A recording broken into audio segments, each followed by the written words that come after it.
Have you ever had a brilliant idea, a life-changing goal, something that set your soul on fire? What's the first thing you did? I bet for many of you, the impulse was to share it. You wanted to tell your best friend, your partner, your family, maybe even post it online for the world to see. It feels natural, right? We seek validation, encouragement, and support. But what if I told you that this very impulse, this need to share your plans, might be the single biggest reason your dreams never leave the drawing board? Today, I want to talk about a powerful, counterintuitive principle. Never tell anyone what you're doing. Move in silence. Let your success be your noise. Now, this isn't about being secretive, paranoid, or distrustful. It's about understanding human psychology and protecting your most valuable asset, your creative energy. Think about it. When you announce a big goal, say I'm going to write a book or I'm going to start my own business, what happens? People react. Your friends say, wow, that's amazing. Your family tells you how proud they are. You get a flood of positive feedback. And in that moment, your brain gets a little hit of dopamine, the feel-good chemical. It feels good to be praised. It feels like you've already accomplished something.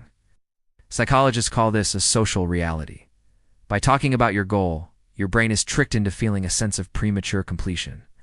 You get the social recognition for the intention, not the action. This satisfaction can subtly drain your motivation to do the hard, grueling work required to actually achieve the goal. The journey to success is long and often lonely. It's filled with setbacks, doubts, and countless hours of unseen effort.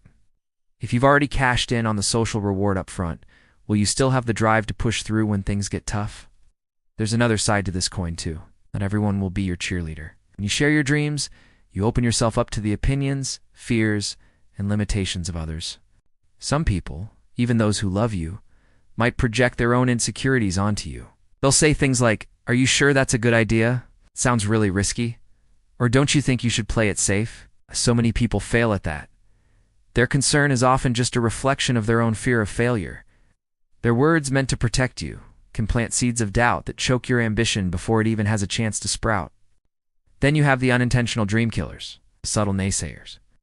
They won't directly oppose you, but their energy will be off. Their lukewarm response or their quick change of subject tells you everything you need to know. They don't see your vision. They don't believe in it. And maybe they don't believe in you.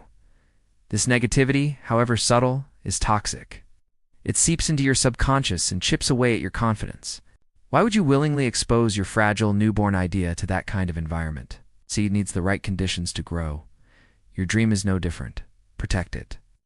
Nurture it in the dark, where it can develop strong roots before it has to face the elements.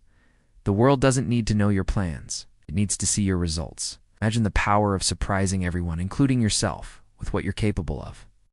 Think of the great creators, innovators, and athletes. They didn't spend their time broadcasting their training schedule or their brainstorming sessions. They put their heads down and did the work.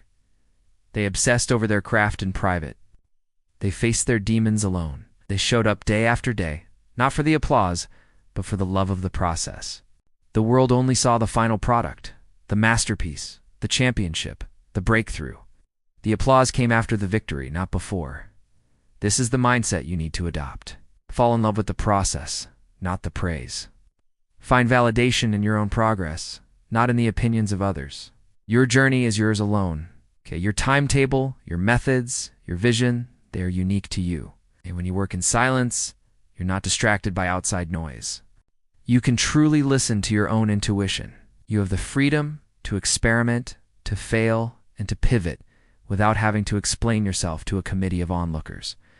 Failure is a private lesson, not a public spectacle. It's an opportunity to learn and recalibrate.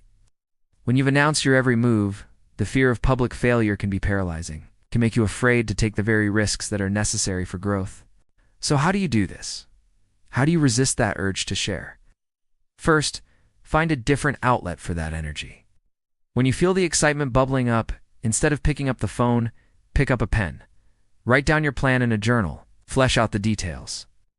Take the first concrete, tangible step toward your goal, no matter how small. Channel that initial burst of enthusiasm into action, not words. Action builds momentum. Words release pressure. You want to build pressure, to build that internal fire that will propel you forward. Second, reframe your idea of support. True support isn't just cheering from the sidelines. It's someone who holds you accountable, who asks the tough questions, who helps you solve problems. If you absolutely must talk to someone, choose your confidant with extreme care. This shouldn't be a crowd. It should be one or two people at most. People who have a track record of being genuinely supportive, who understand the creator's journey, and who know that a dream needs protection. A mentor, a coach, or a trusted partner who is also on their own path of growth can be an invaluable asset. But your default mode should be silence. Embrace the quiet. Embrace the solitude. This is where the real magic happens. It's in those early mornings or late nights, when it's just you and your vision, that you build character. You prove to yourself that you don't need external validation to keep going. You learn to be your own source of motivation. This self-reliance is the bedrock of all great achievements. Let your actions speak so loudly that you don't have to say a word. Let your success make the announcement. When you finally launch that business, publish that book, or cross that finish line, the satisfaction will be 1,000 times sweeter, because you'll know you did it for yourself. You'll know you conquered the doubts, both internal and external. You'll know that you protected your dream when it was at its most vulnerable and nurtured it into something real and undeniable. So the next time you have that spark of an idea, that grand vision for your future, hold it close. Guard it. Don't post about it. Don't announce it at the dinner table. Just start. Take that first quiet step, then the next, and the next. Move in silence. Work in the shadows. When the time is right, step into the light and let your results speak for themselves. The world will be listening. Thank you so much for watching. If this message resonated with you, hit that like button and subscribe for more content to help you build your best life. Until next time, do the work.